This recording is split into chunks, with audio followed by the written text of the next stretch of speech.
अस्सलाम वालेकुम नाज़रीन, हॉटशो प्रोग्राम में भली कार मैं तव्हांजी मेज़बान सबीन मेमन। नाज़रीन, हॉटशो प्रोग्राम में ॻाल्हि कंदासीं मुल्क में कोरोना केसिस जे अंगनि में वाधारो। मुल्क जे चइनी सूबनि में कोरोना जे मरीज़नि में वाधारो थी रहियो आहे, जंहिंजे हवाले सां वज़ीर आला सिंध पिणु मुख़्तलिफ़ वक़्तनि ते इन ॻाल्हि जो इज़हार कंदो रहियो आहे त माण्हुनि खे SOPs खे फॉलो करण जी ज़रूरत आहे। इन हवाले सां सिंध हुकूमत 26 फ़रवरी ते जीअं पहिरियों केस ज़ाहिर थियो, सिंध हुकूमत जेके बि फ़ैसिला कया वफ़ाक़ी हुकूमत या अपोज़िशन पारां उन्हनि ते न रुॻो तनक़ीद कई वई, पर लॉकडाउन खां वठी कोरोना जे केसिस ज़ाहिर थियण ताईं अॼु ताईं इन मामलनि ते रुॻो असांखे हर मामले में सियासत ई नज़र अचे। मजमूई तौर अॼोके प्रोग्रामनि में इन्हनि मौज़ूअनि ते ॻाल्हि ॿोल कंदासीं। असांखे स्टूडियो में जिन महिमान जॉइन कयो उन्हनि जो तारुफ़ कराईंदी हलां। पीपुल्स पार्टी सां तालुक़ रखंदड़ मेंबर सिंध असेंबली हीर सोरो साहिबा। भली कार चां थी हीर, तव्हां असांखे प्रोग्राम में जॉइन कयो।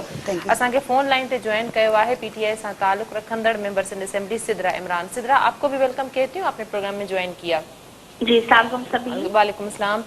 हीर तव्हां खां शुरू कंदमि। हिन वक़्तु लोकल ट्रांसमिशन तमामु घणी वधी वई आहे त सिंध में तव्हां छा थियो सम्झो त एतिरो वधीक अंग हींअर साम्हूं अचे पियो, पर इन मामले खे संजीदगी सां नथो वरितो वञे, रुॻो सियासत थिए थी, चाहे उहा वफ़ाक़ी हुकूमत जे तरफ़ां हुजे या सूबाई हुकूमत जे तरफ़ां। बिस्मिल्लाहिर्रहमानिर्रहीम। सभिनि ॾिस, ही हिकिड़ी वबा आहे, हिकिड़ी सूबाई न, क़ौमी न, बल्कि आलमी वबा आहे जंहिं दुनिया जे ताक़तवर तरीन मुल्कनि सुपर पावर खे हिलाए छॾियो। उन्हनि जी न सिर्फ़ु इकनॉमी बल्कि उन्हनि जी हेल्थ फैसिलिटीज़ जेकी आहे उहो कंहिंखां लिकियल कोन्हे आई। जॾहिं ही वाक़ियो तव्हांजे साम्हूं ताफ़्तान ईरान ऐं ताफ़्तान खां पोइ जॾहिं सिंध में केसिस आया 26 फ़रवरी, तव्हां पाण ॿुधायो 26 फ़रवरी ते पहिरियों केस थियो। उन खां पोइ सिंध गवर्नमेंट जी कमिटमेंट ऐं सिंसियरिटी उन ते हुई त उन्हनि न सिर्फ़ु उनखे प्रायोरिटी ते रखियो ऐं कोशिशि हुई त इन केसिस खे वधण न ॾिनो वञे। जेके केसिस ताफ़्तान जे थ्रू ईरान जे थ्रू जेके बलूचिस्तान में आहे, उन्हनि खे कोशिशि कई वई त उन्हनि खे सखर में रखियो वियो। सखर में जेके तव्हांजा क्वारंटाइन सेंटर्स हुआ उन्हनि में उन्हनि जी ट्रीटमेंट वग़ैरह उन्हनि खे ऐं कोशिशि कई वई CM साहिब जी त इनखे सीरियस वरितो वञे, लॉकडाउन जी सूरत में सख़्तु लॉकडाउन कयो वञे त जेका असांजी जेका इंटरनल जेका कोरोना जे हवाले सां वायोलेशन थी त बाबा इहे वरी बि जेकी आहे न वधे न ऐं उनखे कंट्रोल कयो वञे। पर अफ़सोस सां त उन शइ खे शायदि सीरियस न वरितो वियो, उनखे न सम्झो वियो। जंहिंजी अॼु सूरत हाल तव्हांजे साम्हूं आहे त मुर्तज़ा वहाब अॼु बि प्रेस कॉन्फ्रेंस कई, उनजो चवणो हो त PTI अॻुवाणनि जे बयाननि सबबु माण्हुनि इनखे संजीदा न वरितो। ॾिसो, उनमें शयूं चई सघूं था। तव्हां सम्झा थी त हिकिड़ो सीरियस टॉपिक आहे, हुन ते सीरियस ई ॻाल्हाइणु खपे त लीडरशिप या लीडर खे ॾिसी आवाम रिस्पॉन्स ॾींदी आहे, आवाम मञंदी आहे या न मञंदी आहे। अगरि असां वटि लीडरशिप में कंफ्यूजन थी वञे त बाबा कोरोना वायरस कोन्हे आई, उनजी एतिरी सीरियसपन कोन्हे आई, लॉकडाउन थियणु खपे न थियणु खपे, उन सां जेको आहे उनखे ॿियो ऑप्शन जेके न, ॾिसो मैशियत सां बेरोज़गारी हिकिड़ो ऑप्शन आहे, पर जेकॾहिं तव्हां सिहतयाब न हूंदा, तव्हां ज़िंदा ई न हूंदा त तव्हांजो पहिरीं तव्हांजो ऑप्शन आहे त तव्हां ज़िंदगी हूंदी त तव्हां सर्वाइव कंदा, ज़िंदगी हूंदी सर्वाइव कंदा त तव्हां कारोबार जी तरफ़ या तव्हां रोज़ी रोटी, जेकी तव्हांजी ज़िंदगी न हूंदी त तव्हां सर्वाइव कीअं कंदा, त तव्हां मैशियत खे या रोज़गार खे कीअं ॾिसंदा। त इहे जेके स्टेटमेंट्स उन्हनि सां अॼु तव्हां ॿुधो त आम माण्हू जो पढ़ियल लिखियल माण्हू जेको आहे न, उहो हिनखे अॼु ॾींहं ताईं स्टिल हिन वक़्तु ताईं बि सीरियस वठण जे लाइ तयारु कोन्हे, जंहिंजो नुक़सानु इहो पियो थिए त हाणे तव्हांजी जेका लोकल ट्रांसमिशन आहे, लोकल ट्रांसमिशन माण्हू बिल्कुलु हिनखे सीरियस वरितो, बल्कि असांजा जेके आम माण्हू आहिनि, असांजी जेका आवाम आहे, तमामु घणी सुजाग आहे, पर माण्हुनि खे बेरोज़गारी ऐं बुख उनखां माण्हू केॾांहुं वञनि, इन ते तमामु घणी तनक़ीद थी त पीपुल्स पार्टी जी जेका पॉलिसी हुई, चाहे वो राशन विराइण जे हवाले सां या ॿियनि, उहे माण्हुनि खे रिलीफ न मिली सघियो। वफ़ाक़ी हुकूमत एहसास प्रोग्राम ज़रिए बि पैसा ॾिना। सिद्रा बि असां सां गॾु आहे, सिद्रा सां ॻाल्हाईंदासीं। सिद्रा, क्यों इतनी तनक़ीद होती रही? सूबाई हुकूमत ने जो भी इक़दाम किए, लामहला अपोजिशन उन पे तनकीद ही करती रही, चाहे वो लॉकडाउन वाला मामला हो कि मजीद लॉकडाउन नहीं करने देंगे, लॉकडाउन क्यों हुआ, लॉकडाउन की मुखालिफत की गई थी अपोजिशन की जमातों की जानिब से। आपने बार बार देखा होगा कि PTI के मुख्तलिफ जो रहनुमा थे वो प्रेस कॉन्फ्रेंसेज में सूबाई हुकूमत को ही निशाना बनाया जा रहा था। क्यों इन मामला पे इतनी सियासत की गई? नतीजा ये है कि आज हमारे जो कोरोना केसेस हैं वो पीक पर जा रहे हैं। सबीन देखिए, इस चीज को देखना और समझना बेइंतहा जरूरी है, क्योंकि ये आज हमारे मुल्क का, हमारे सूबे का सबसे बड़ा मसला बन के खड़ा हुआ है, कोरोना की वबा। लेकिन सबीन, तमाम पार्टीज ने, सिविल सोसाइटी ने, जिसने भी जब भी बात की, सूबे सिंध इसका सनती हब कराची के लिए बात की हम सब ने। मसला ये है कि हमारी सूबाई हुकूमत ने जो ऐलान किए और जो उनकी कार्रवाई थी, जो इम्प्लीमेंटेशन थी, उसमें बहुत बड़ा फर्क रहा। इन्होंने ऐलान किया हम लॉकडाउन करेंगे और लोगों को फैसिलिटेट करेंगे। लॉकडाउन का नोटिफिकेशन तो निकला, लेकिन आवाम की मदद नहीं की जा रही। उसके बाद उन्होंने कहा कि जी अस्पतालों के अंदर जी हम तमाम सहूलियात मैसर कर रहे हैं। ये सवाल आता है कि जी हम सिंध हुकूमत से क्यों बार बार मांगते हैं, या बाकी तमाम अपोजिशन की पार्टी सिंध हुकूमत को क्यों कहती हैं कि आपने ये नहीं किया वो नहीं किया? क्योंकि सबीन 18वीं तरमीम के बाद सूबा का इख्तियार है और उसके साथ सूबे की जिम्मेदारी भी है। जब सूबे को उसका इख्तियार दिया जाता है तो सूबे का फर्ज बनता है अपनी जिम्मेदारी अदा करना। हेल्थ सूबे की जिम्मेदारी है, प्रोविंशियल डिजास्टर मैनेजमेंट सूबे की जिम्मेदारी है, लोगों की उसकी ट्रांसपोर्टेशन को मैनेज करना, किस तरह मैनेज करना है उनकी इकोनॉमिक लाइफ को, ये सूबे की जिम्मेदारी है। तो आप अपनी जिम्मेदारी उठाएंगे और आपको जवाब देना होगा। ये आपकी स्ट्रैटेजी थी, आपने अनाउंस किया जी हम लॉकडाउन करेंगे, आपने स्ट्रिक्ट लॉकडाउन किया, लेकिन उसके साथ आवाम को फैसिलिटेट नहीं किया। आज भी आप मुझे बताएं कि इस सूबे में इस वक्त लोगों को ये नहीं पता कि अल्लाह ना करे किसी के घर में, मेरे या आपके घर में किसी को ऐसे अलामात हो कि हमें लगे कि शायद इसको कोरोना हो गया, तो उस वक्त आप नहीं मालूम कर सकती कि आपको किस अस्पताल में ले जाना होगा। अल्लाह ना करे कि हमें और डॉक्टर फुरकान जैसे केसेस देखने पड़े। ये बेइंतहा लापरवाही नजर आई है सतह पर कि आपने सूबाई हुकूमत के वज़रा की जो प्रेस कॉन्फ्रेंसेज है उनमें तो वो वाजे कह रहे हैं कि अगर वजीर आला सिंध आकर संजीदगी से कहते हैं कि हमें लॉकडाउन लगाना है और लोगों की जिंदगी बचाना है, और मुल्क का वजीर आजम अगर आकर कहे कि हमें लॉकडाउन में या कर्फ्यू में, उनकी वो तशरीह देते हैं स्मार्ट लॉकडाउन के हवाले से, या उनका कहना है कि हमें नरमी करनी पड़ेगी, हमें मईशत बचानी है, तो ऑफकोर्स वो कह रहे हैं कि स्टेटमेंट्स तो लोगों के जहनों में वजीर आजम की आ जाती है। ये बिल्कुल गलत नैरेटिव है। कई 100 मरतबा तमाम मीडिया ने कवर किया है, प्रेस कॉन्फ्रेंसेस ने कवर किया है, अखबारों ने लिखा है कि वजीर आजम ने अपनी, आज उनकी 13वीं एनसीसी मीटिंग हो रही है जिसमें तमाम सूबों के चीफ मिनिस्टर है, और हर मीटिंग के बाद वजीर आजम ने जब भी कौम से खिताब किया उन्होंने एक जुमला कहा कि लोकल रियलिटीज को देखते हुए हर सूबे के पास इख्तियार है अपना फैसला करने का, लोकल रियलिटीज को देखते हुए, क्योंकि गिलगित बल्तिस्तान की अलग नीड्स है। देखिए गिलगित बल्तिस्तान ने कितना अच्छा मैनेज किया है, वहाँ डेथ रेशियो कम है, वहाँ कोरोना कर्टेन हुआ, वहाँ के लोग परेशान नहीं है, वहाँ भूख और अफलास से कोई खुदकुशियां नहीं हुई। बलूचिस्तान अपनी रियलिटी देख के मैप कर रहे हैं, इसी तरह सिंध को अपनी रियलिटी देख के मैप करना है। मैं यहाँ हीर से करना है।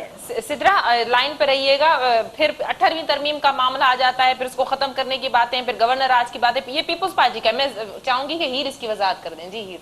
देखिए शाइन सभी ना जरूर चाहींदे रिस्पॉन्ड करें। जैसे अगर तनक़ीद सिर्फ सिंध सूबे जी थी वञे, तो सिंध सूबे तो छा असां कंपेयर करूं तो पंजाब में खैबर पख्तूनख्वा में सूरत हाल बेहतर थी आहे। उहो त मतिलबु फेडरल ऐं PTI जी हुकूमत आहे न हिन वक़्तु।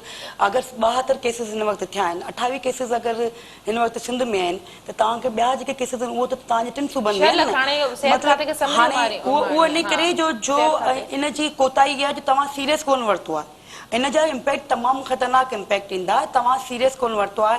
असांखे इहो चयो वियो त ज़बरदस्ती माण्हुनि खे रोडनि तां खणी टेस्ट कयो, छो त असां सम्झूं था त ही सीरियस वबा आहे, हिन खे वबा खे कंट्रोल करणो आहे। जॾहिं ख़ुदा ख़ासा ख़बर थी पवे, ठीकु आहे, नो डाउट त जेके लॉकडाउन खां पोइ जेके इशूज़ आहिनि, छा फेडरल गवर्नमेंट अगरि एहसास प्रोग्राम तव्हांजी हिन वक़्त जी आबादी, तव्हांजी 22 करोड़ आबादी, 24 करोड़ आबादी थी वई आहे, उन में अगरि पूरे पाकिस्तान में तव्हां 22 लख माण्हुनि खे जेके रजिस्टर हुआ बेनज़ीर इनकम सपोर्ट प्रोग्राम में, उन में तव्हां 22 त छा फेडरल गवर्नमेंट भरी जमा थी वञे त 22 लख माण्हुनि खे तव्हां एहसास प्रोग्राम जे थ्रू तव्हां पेमेंट ॾियण खां पोइ भरी जमा थी विया, त हाणे मुल्क में जेको आहे न गुरबत ख़तम थी, 12,000 रुपया मिली विया।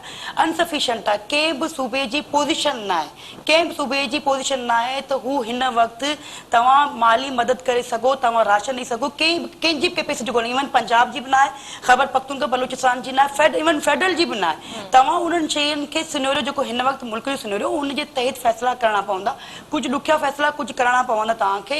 अदरवाइज़ ही हाणे तव्हां ॿुधायो 6 लख उहो इन करे पियो थिए जो असां सीरियस कोन वरितो। लोकल ट्रांसमिशन, तव्हां ट्रेन खोले छॾी, तव्हां चओ त ट्रेन खोलणी आहे, तव्हां SOP ते इम्प्लीमेंट कोन करायो, तव्हां ट्रेन खोले छॾी। अच्छा उहे माण्हू जॾहिं लोकल ट्रांसमिशन कराची में हिकु खां वधीक केसिस वधिया आहिनि, हाणे जेके सिंध जे मुख़्तलिफ़ इज़िला में जेके केसिस वञनि पिया उहे कराची मां जेके माण्हू वञनि पिया, मतिलबु मुंहिंजे ॻोठ में अगरि मुंहिंजे शहर में या मुंहिंजे ज़िले में को माण्हू अचे पियो किथां डायरेक्ट इनडायरेक्ट के हॉस्पिटल में आहे किथे आहे, त उनजी लोकल ट्रांसमिशन जी वजह सां केसिस वधनि पिया।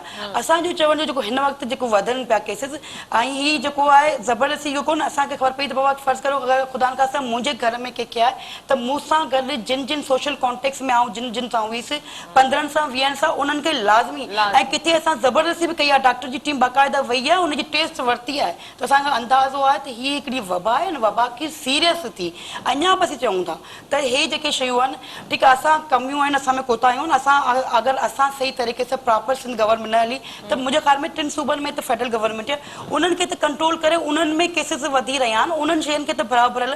हाणे तव्हां लॉकडाउन ॾिसो, सूबे में अगरि प्रेशर पवे थो, हिकिड़ी तरह तव्हां पिशावर में कोयटा में लाहौर में मार्केटूं खोलियो था त ऑटोमेटिकली सिंध गवर्नमेंट में प्रेशर अचे थो त तव्हां कराची में मार्केटूं खोलियो, प्रेशर अचे थो छो त यूनिफॉर्म पॉलिसी न आहे, तव्हां पॉलिसी से सही हलो नथा जंहिंजे करे हाणे ईद ते तव्हां मार्केटूं खोलियो प्रेशर हो, तव्हांखे अंदाज़ो केतिरा केसिस वधी रहिया आहिनि। ट्रांसपोर्ट जो जेको आहे न तव्हां ट्रांसपोर्ट इंटरनल जेके इंटरसिटी ट्रांसपोर्ट पंजाब में खुली वियो आहे, अंदाज़ो आहे त हिन इंटरसिटी ट्रांसपोर्ट खोलण सां केतिरा केसिस वधी वेंदा, अंदाज़ो आहे त जेका ट्रेन जे हवाले सां ट्रांसपोर्ट सां शुरू कई आहे हीअ वबा आहे, उनखे सीरियस जेके जिन जिन मुल्कनि सीरियस वरितो उते कंट्रोल थियो, अदरवाइज़ अमेरिका खां वठी जर्मनी ताईं वञो, यूरोप ताईं वञो, वबा तेज़ी सां वधी रही आहे। असां सम्झूं था हिन वक़्तु बि फेडरल गवर्नमेंट लीड करे, फेडरल गवर्नमेंट पॉलिसी ठाहे, चइनी सूबनि ते इम्प्लीमेंट कराए, सुबुह छो कोन कंदो, सीएम कॾहिं चयो आहे त जेके पर हाणे कुझु अहिड़ियूं शयूं आहिनि जेके सम्झूं था अपोजिशन त चए थी त अरिड़हीं तरमीम खां पोइ सूबनि जा इख्तियार ठीकु आहे। हाणे न अगरि मां सम्झां थी त सूबनि जी तरमीम आहे त पोइ नेशनल डिजास्टर मैनेजमेंट छो ठाही आहे, उहो छो वेठो आहे, उहो अॼु वही छो प्रेस कॉन्फ्रेंस थो करे, हुनखे जेके डोनेट मिलनि थियूं उनखे छो थियूं मिलनि, तव्हांजो ज़फर मिर्ज़ा छाजे करे प्रेस कॉन्फ्रेंस थो करे, अगरि तव्हां सम्झो था त सूबाई इशूज़ आहिनि सूबा हल करे सघनि था त पोइ तव्हां उहो महकमा छो ॾिना, सूबनि खे छॾियो, सूबनि जी तनक़ीद करियो था, सूबा बहितर कमु कोन था कनि, सूबनि खे छॾियो कमु कर, वो तव्हां फेडरल में छो विहारे वेठा आहियो। मैं आपसे जवाब लेने से पहले ये जरूर आपसे ये भी चाहूंगी कि मुझे जवाब दें कि इतनी ये परसेप्शंस क्यों हो गई हैं कि जो है वो हॉस्पिटल्स में जो है वो कोरोना सबको की, ये भी अपोजिशन की जानिब से इस तरह की प्रेस कॉन्फ्रेंसेस में बातें की गई हैं कि सूबाई हुकूमत की जानिब से हॉस्पिटल्स में कोई इंतजामात नहीं है, जो डेड बॉडीज नहीं दी जाती। अच्छा सबीन, सबसे पहले तो मैं अपनी बहन की इस बात का जवाब दूंगी। मैं सिर्फ एक आपको फैक्ट फिगर कोट करती हूँ कि सिंध की आबादी है 4 करोड़ 70 लाख, पंजाब की आबादी है तकरीबन 12 करोड़, ठीक है।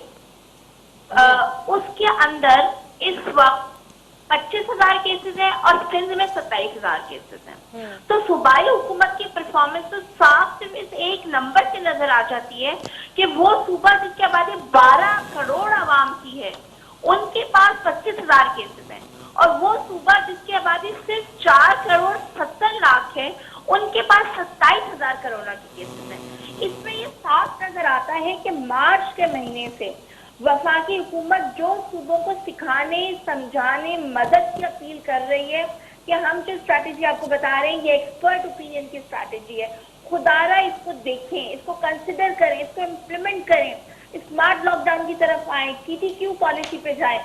जिन सूबों ने अपनाया आज नजर आ रहा है कि 12 करोड़ में उनके पास 25,000 केसेस हैं, और जिन्होंने मुखालफत की, प्रेस कॉन्फ्रेंसेस की, मुस्तकिल चीफ सेक्रेटरी ने कहा कि वफाक जो भी कहता है लेकिन हम अपनी मर्जी से काम करेंगे, आज उनके पास छोटे सूबे में 4 करोड़ की आबादी में मतलब 1/3 से भी कम आबादी में उनके पास उससे ज्यादा केसेस है पंजाब से। आज आप 1 जून को बैठकर आपके सूबाई सिंध की हुकूमत कहती है कि वफाक फैसला करे, हम अमल करेंगे, तो भाई वफाक तो आपको मार्च से ये कह रहे हैं कि खुदारा आप लोग एक पेज पर आए, इस वक्त सियासत की बात ना करें, इस वक्त पीपल्स पार्टी, मुस्लिम लीग नून, अवामी national party, Balochistan national party, Tehreek Insaf ना बने, इस वक्त पाकिस्तानी बने। ये बात तो हम आपको मार्च में भी कह रहे थे कि वफाक जो समझा रहे हैं उसको सियासत के ऐनक उतार के देखें, तो उस वक्त ऐनक उतारी नहीं, उस वक्त एक अपना जोम था, मीडिया टॉक सुबह से रात तक हो रही थी। आप मुझे बताएं, उसके बाद आपने दूसरी बात सबीन की कि आज 1 जून को सुबह से उनके चीफ मिनिस्टर तमाम लोग अब ये बातें कर रहे हैं, आपका मीडिया रिपोर्ट कर रहे हैं कि वो कहते हैं कि जी अब हम जो वफाक कहेगा उसके हिसाब से अमल करेंगे, क्योंकि आपकी पॉलिसी फेल हो चुकी है। 2.5 महीने में आप सूबे को ज्यादा नुकसान दे चुके हैं। 4 करोड़ के सूबे को आपने 27,000 कोरोना के मरीज दिए। पंजाब 12 करोड़ की आबादी लेके बैठे हैं, वहां सिर्फ 25,000 मरीज हैं। तो अब आपकी, क्योंकि 2.5 महीने बाद आपकी पॉलिसी फेल हो गई, तो अब आपको अकल आना शुरू हो गई। चलो ये भी अल्लाह का शुक्र है कि देर आई, लेकिन आना तो शुरू हुई, क्योंकि हर दिन में हर मरीज हमारा अपना है, हर पाकिस्तानी हमारे लिए उतना ही कीमती सिद्रा, है अभी जो जितना लास्ट वो कहीं भी इजलास रहता हुआ हो। था एनसीएसी, उसमें भी तो वजीर आला सिंध ने यही कहा था कि हम वफाक की जानिब से, वजीर आजम की जानिब से जो पॉलिसी आएगी उसी को फॉलो करेंगे, और मेरे ख्याल उसी को फॉलो करें ना भाई, खुदारा पॉलिसी को फॉलो करें। हमारी उनसे गुजारिश है, दरख्वास्त है, इल्तिजा है कि आप फॉलो करें। आप अपने हॉस्पिटल्स को इक्विप करें। देखिए हम कहाँ जाते हैं? हम तो जाते हैं, प्रेस कॉन्फ्रेंस करते हैं, इल्तिजा करते हैं वजीर आला से। वजीर सेहत कहाँ है? वजीर सेहत, हर सूबे का वजीर सेहत तकरीबन रोजाना की बुनियाद पे या तो प्रिंट मीडिया या इलेक्ट्रॉनिक मीडिया या डिजिटल मीडिया को अपडेट दे रहे हैं अपने सूबे का। मुझे तो बड़ा दुख से पूछना पड़ता है कि मुझ तक ढूंढने से नहीं मिल रही वजीर सेहत किधर है। वजीर सेहत के कंधे पे सबसे भारी जिम्मेदारी है। सूबे के अंदर आपके पास कितना रिसोर्स है, ये आप पब्लिक करें। अवाम को आप हम तो इसमें इम्तियाज हासिल करते रहे कि सूबा सिंध तो हमेशा टेक्निकली बड़ा आगे रहा है, सूबा सिंध तो लेजिस्लेशन में भी बड़ा आगे रहते हैं, लेकिन इम्प्लीमेंटेशन में इतना पीछे क्यों है? हमें लीड करना चाहिए था पाकिस्तान को। हमारी वजीर सेहत को कहना चाहिए था, ये देखिए मैंने एक लिंक बना दिया है, किसी के घर में कोई पेशेंट है वो पहले यहाँ देखे कि कहाँ पे बेड है, कहाँ पे आईसीयू है, कहाँ पे वेंटिलेटर मुहैया है, यहाँ से बुक करें, आपको आके हमारी सर्विस लेके जाएगी और आपको हॉस्पिटल में पहुंचा देगी। हमें तो बड़े दुख के साथ कहना पड़ता है कि हमारे सूबे से डॉक्टर फुरकान निकला, नहीं निकलना चाहिए था। ये कराची, ये वो सूबा है जिसके पास कराची जैसा शहर है। कराची जैसे शहर में वो आपके माइंड बैठे, वो ब्रेन बैठे हुए जो पूरे मुल्क को असिस्ट कर रहे हैं। हमारे पास बेहतरीन डॉक्टर्स हैं, हमारे पास बेहतरीन पैरामेडिकल स्टाफ है। हमारे पास इशू क्या आ रहा है? हमारे पास इशू ये आ रहा है कि हमारी हुकूमत बैठ के लोगों के साथ मुशावरत नहीं कर रही। आप मुझे बताएं कि आज तक मेरे सूबे में एक मीटिंग नहीं हुई जिसके अंदर तमाम स्टेक होल्डर्स को लिया हो। सिर्फ मीटिंग किस बहस होती है, तुम्हारा खुलेगा, तुम्हारा नहीं खुलेगा, तुम्हारा खुलेगा काम, तुम्हारा काम बंद होगा। इससे आगे देखें। मुझे आप बताएं सिद्रा, मैं इस पे हीर का बहुत मौका, इम्पोर्टेंट आपने एक बहुत इम्पोर्टेंट बात कही, सबीन आपने एक बहुत इम्पोर्टेंट बात कही कि ये बात भी सुनाई देती है कि क्या भाई जबरदस्ती कोरोना के पेशेंट डिक्लेयर किया जा रहे हैं। ये अल्लाह का करम है कि मेरे घर में तो ऐसा कोई हादसा नहीं हुआ, ना मेरे फैमिली में किसी को कोरोना हुआ, लेकिन ये अवाम है, ये लोगों की वीडियोज हैं, ये अवाम आके कह रही है कि मेरे भाई को गोली लगी, उन्होंने कहा कि लाश नहीं देंगे, कोरोना का मरीज है। ये अवाम है जो सिविल हॉस्पिटल जिला में जाके कह रही है कि भाई हम तो हार्ट अटैक में पेशेंट लाए थे, तुम कैसे कोरोना का जिक्र कर रहे हो? 2 घंटे पहले पेशेंट आया, अगर टेस्ट होगा भी तो टेस्ट को तो रिजल्ट आने में कम से कम, अगर वजीर आला को भी टेस्ट आप लेगा तो 4 घंटे से पहले उसको रिजल्ट नहीं आ सकता, क्योंकि मशीन। चलिए मैं रिस्पॉन्स करूंगी, मैं इस पे, क्योंकि सबसे पहले मेरी बहन ने सिद्रा, मैं इस पे जरा थोड़ा सा रिस्पॉन्ड कर दूं मेरी बहन को। हिकिड़ो त थी ॻाल्हि की त 4 करोड़ जी आबादी आहे, 12 करोड़ पंजाब जी। मां चाहींदसि ज़रूरु ॿुधाए त कैपेसिटी तव्हांजी टेस्टिंग कैपेसिटी केतिरी आहे? असांजी रोज़ 6600 हिन वक़्तु कैपेसिटी आहे, असीं टेस्ट करूं था रोज़ 6600। हिन वक़्तु ताईं 1,92,042 असीं टेस्ट करे चुका आहियूं। छा मूंखे अदी रिस्पॉन्स कंदी त पंजाब जी 12 करोड़ जी आबादी, इट मीन्स तव्हांखे ट्रिपल टेस्ट करणा हुआ। तव्हां छा हिन वक़्तु टेस्टिंग जी मतिलबु केसिस अगरि हिन वक़्तु बि अगरि तव्हां सिंध खां वठी पूरे पाकिस्तान में ॾिसो अगरि टेस्ट न कंदा त केसिस आहिनि ई कोन न। तव्हां टेस्ट तव्हां नथा करो त केसिस आहिनि ई कोन, लोकल ट्रांसमिशन जी तव्हां करियो ई कोन पिया, त तव्हांजी एफिशिएंसी तव्हांजी असांजी इहा नाइली की तव्हां जेको चवंदो असांजी इहा असांजी एफिशिएंसी आहे त असां पंहिंजी कैपेसिटी खे वधायूं पिया, असीं केसिस खे लिकायूं कोन पिया। असां चऊं पिया त हे केसिस जेके बि जिथे थियनि पिया उन्हनि जी असांजी 2 लख ताईं कैपेसिटी तव्हां टेस्ट करे चुका आहियूं। मूंखे ॿुधाए अदी त पंजाब जेको तव्हांजो 12 करोड़ जी आबादी आहे उनजी केतिरी रिस्पॉन्स आहे, तव्हां ॿुधाईंदी त उहो लोकल ट्रांसमिशन वधी आहे कोन वधी आहे, इहा अनसफिशिएंटी आहे। इहा हिन वक़्तु जेको तव्हां पाण रिस्पॉन्ड करियो त 6 लख जो अंदाज़ो आहे त 6 लख हीअ वधंदी, इन करे जो तव्हांजे अवाम में एतिरी अवेयरनेस न आहे, हुन शइ खे सीरियस कोन पियो वठे। तव्हांजी टेस्ट जी कैपेसिटी वधंदी न त तव्हां ॿी ॻाल्हि कई मिनिस्टर जी, हेल्थ मिनिस्टर जी, मुंहिंजो ख़्याल में अदी शायदि या त सोशल मीडिया ते आहे कोन या त शायदि हेल्थ मिनिस्टर खे ब्लॉक करे छॾियो आहे।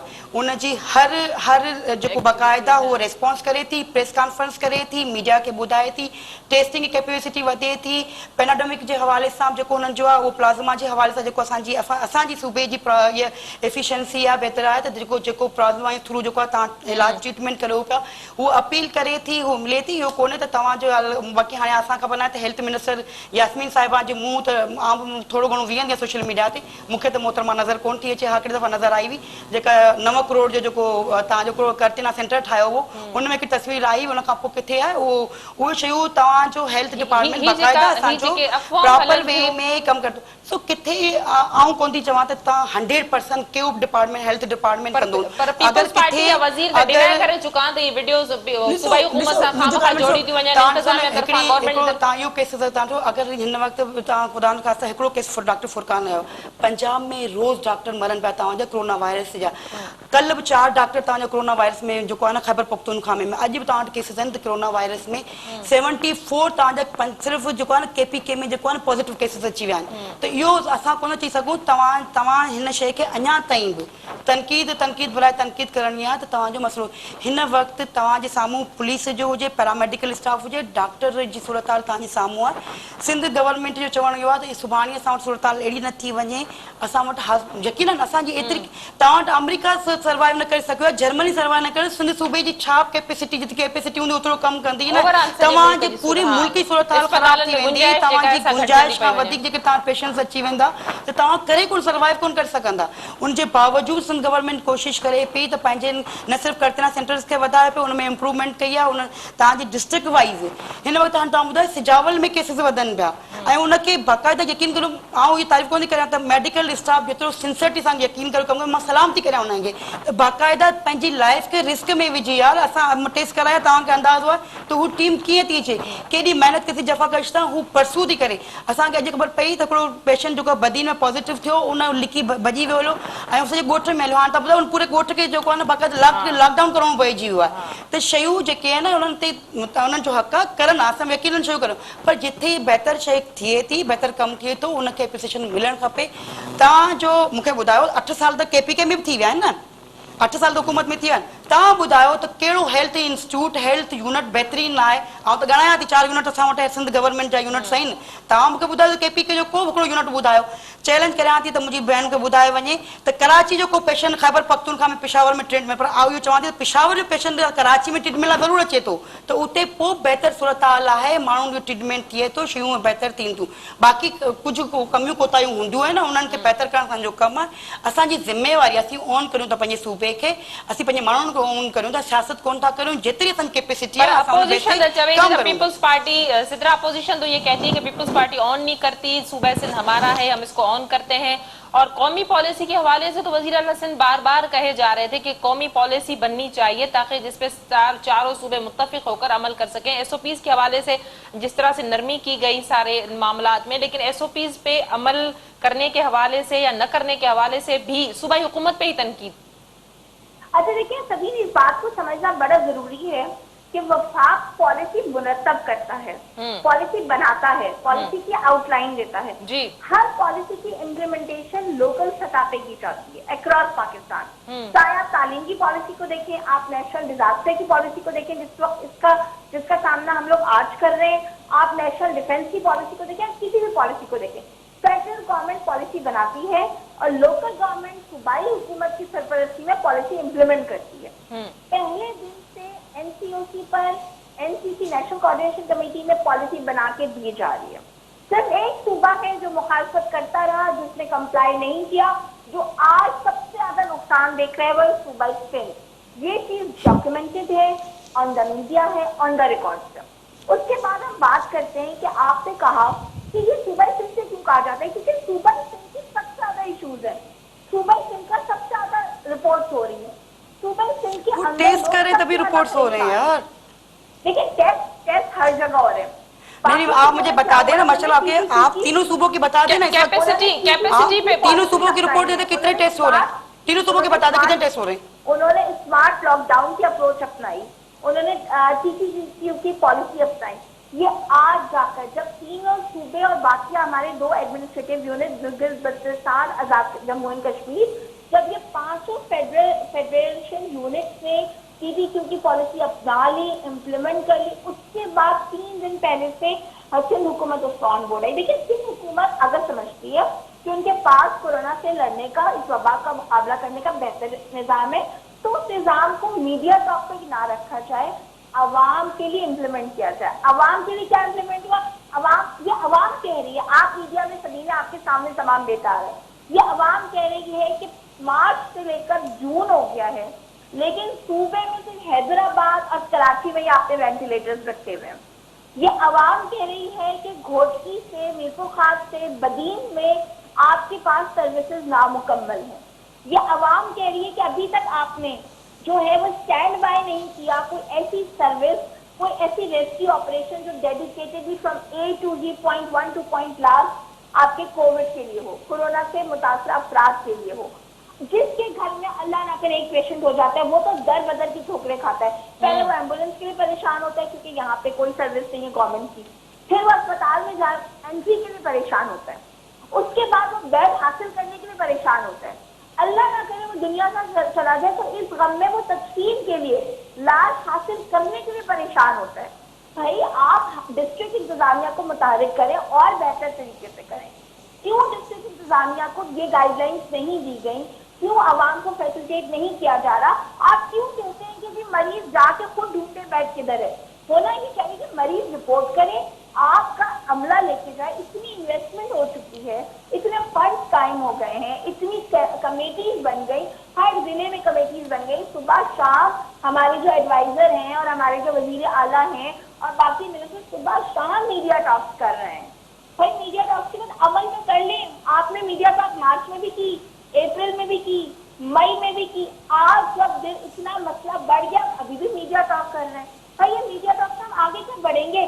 ताजिर आपके रोडों पर, अवाम आपकी, मैं इस पे हीर का, मेरे पास 3 मिनट बचे हैं, 3 मिनट बचे हैं। ट्रांसपोर्ट इत्तेहाद आपका रोडों पर है कि हम बसें चला रहे हैं। 35 से 40% जो है पेट्रोल और डीजल में कमी हुई है पूरे पाकिस्तान में। एक नोटिफिकेशन सबीन आप मुझे दिखा दें जो बात की गई हो कि ट्रांसपोर्ट खोलने से पहले चीफ मिनिस्टर वजीर ट्रांसपोर्ट ने सिर्फ डिमांड की हो कि पहले आप किरायों में कमी करें, नोटिफिकेशन निकलेगा कम किरायों का, फिर हम आपको इजाजत देने की। लेकिन आज ट्रांसपोर्ट आवाम के लिए बात कब होगी? देखिए डिस्ट्रिक्ट जे हवाले सां या त मुंहिंजी क़ाबिल एतिराम भेण सिंध गवर्नमेंट जूं जेके कंबाइन एक्शन्स आहिनि उनखे ॾिसे कोन थी। हर डिस्ट्रिक्ट में कमेटी ठहियल, हर डिस्ट्रिक्ट में आइसोलेशन वार्ड, करतीना वार्ड ठहिया पियल आहिनि। सखर में तव्हां वञो, तव्हांजो जेको वर्किंग हो तव्हांजे साम्हूं सभिनी न सिर्फ़ु मीडिया वञो त करतीना वार्ड तव्हांजो जेको आइसोलेशन वार्ड आहे उन में वर्किंग बहितरीन थी आहे।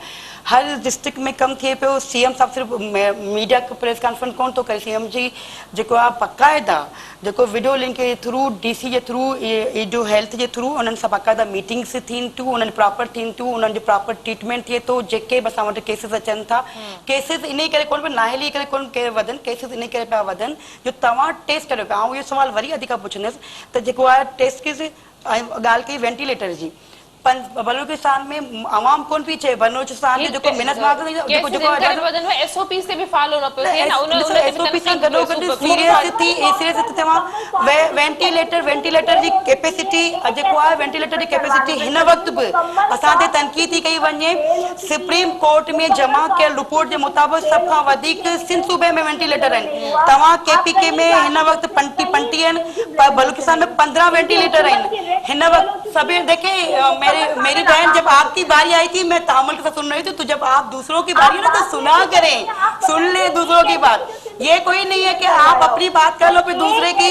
तो ये कैपेसिटी आवाम कोन थी चए, जेके हिन जा मिनिस्टर्स ॿुधाइनि पिया बलूचिस्तान में 15, खैबर पख्तूनख्वा में 8 साल थिया। पुछो त वेंटिलेटर जी हिन वक़्तु सूरत-हाल छा आहे? अहिड़ी तरह पंजाब में वेंटिलेटर जी सूरत-हाल छा आहे? तव्हां ॿुधायो, तव्हांजी सूरत-हाल।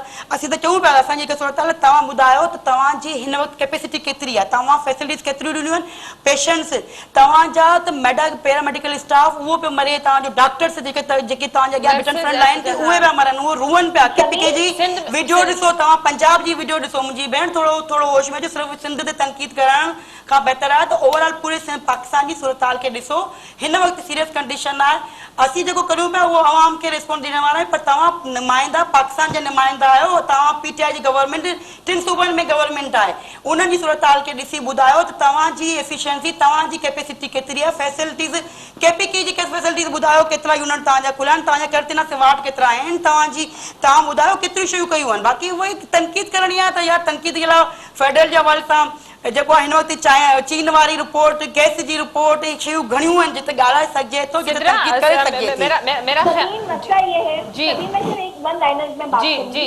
समीन मसला ये है कि जब टैक्स लगाना हो ना तो कराची सक्खर हैदराबाद सूबे के 29 अजला पे टैक्स लगा के पैसा लिया जाता है जब आवाम को सर्विस देने की बात हो तो सिर्फ हुकूमत कहती है क्या वो पारा चिनार में तो नहीं मिलती ये चीज या लाहौर में तो नहीं मिलती ये चीज या गिलगित में तो नहीं मिलती ये चीज मैं आपको क्यों दूं ये क्या बात हो गई नहीं तो आप भी तो 70% रेवेन्यू कराची से लेते हैं तो आप फेडरल गवर्नमेंट वापस कितना दे रहा है वो भी तो बताए ना आप इतना बड़ा कंट्रीब्यूशन कर रहे हैं आप बता दो फेडरल गवर्नमेंट सिंध में क्या लेकर आ गई है तीसरा बजट आ रहा है बता दो कि सिंध में कोई एक मेगा प्रोजेक्ट की आपने इफ्तिताह किए हो आप बता दो गवर्नर से लेके प्रेसिडेंट तक तो सिंध से आप लोग गए हैं तो बता दो कराची में कोई एक 3 किलोमीटर का रोड का इफ्तिताह कर दिया हो तनकीद करने के लिए मेरी बहन बहुत कुछ है प्रोग्राम जो वक्त खत्म थी आपको जो है ना 12 साल से 8 साल से केपी का भी हिसाब लेना पड़ेगा तुम्हें देना पड़ेगा केपी का हिसाब दो 8 साल का हिसाब दो ज्वाइन किया प्रोग्राम में हीर तव्हांजी बड़ी मेहरबानी नाज़रीन बिल्कुल बात करेंगे पारा जनार के फेडरल की नुमाइंदा हो आप बहुत शुक्रिया सिद्रा आपने प्रोग्राम में ज्वाइन किया प्रोग्राम जो वक्त खत्म थियो है हीर तव्हांजी बड़ी मेहरबानी तव्हां सां गॾु प्रोग्राम में ज्वाइन कयो नाज़रीन यकीनन दुनिया जा उहे मुल्क जिन जी पॉलिसियुनि खे कोरोना वायरस जी वबा सभु सरायो थो वञे जिते उनखे कंट्रोल कयो वियो आहे जिते माण्हू SOPs खे फॉलो कनि था त उन्हनि जी तारीफ़ बि कई वञे थी पर उन्हनि मुल्कनि जी पॉलिसियुनि ते तनक़ीद बि कई वेंदी जंहिंमें इन वबा जे करे आवाम जी ज़िंदगियुनि जो नुक़सानु थिए थो अॼोके प्रोग्राम जो वक़्तु ते पंहिंजी पुॼाणी ते पहुतो ईंदड़ प्रोग्राम ताईं ॾींदा इजाज़त अल्लाह वाहे